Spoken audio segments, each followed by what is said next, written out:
อยากจะมีสู้ผู้สองห่วงเฮียงเคียงหมอเลื่อยไปบอกจะหาผู้ใดจึงมีแต่ได้เหงาใจเส้นนี้คิดอยากจะลองหาลิ้นอย่างนี้หากสวรรค์ยังโปรดปรานก็คงโชคดีมีฮักกับเขาอยากจะมีฮักจากคนหากยิ่งได้สนจงเว้าเขาแก่หนุ่มสาวก็จะเอาเพื่อให้หายเหงาเปล่าเปลี่ยวหัวใจ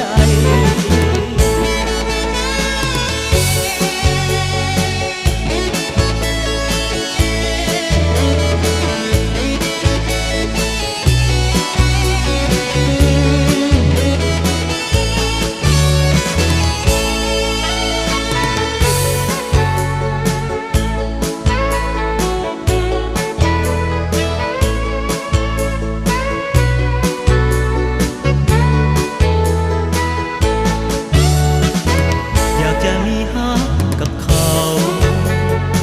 อยู่เดียวเพียวเงาเลื่อยมา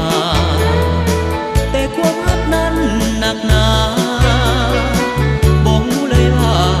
หากเป็นอย่างใดอยากจะมีสู้ผู้สอง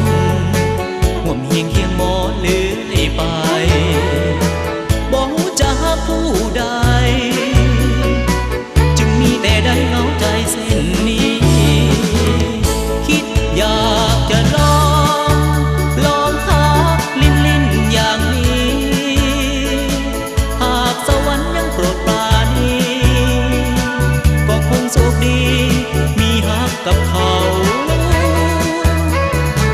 อยากจะมีฮักจากคนหากยิ่งได้สนจงเว้าเขาแก่หนุ่มสาวก็จะเอาเพื่อให้หายเหงาเปล่าเปลี่ยวหัวใจ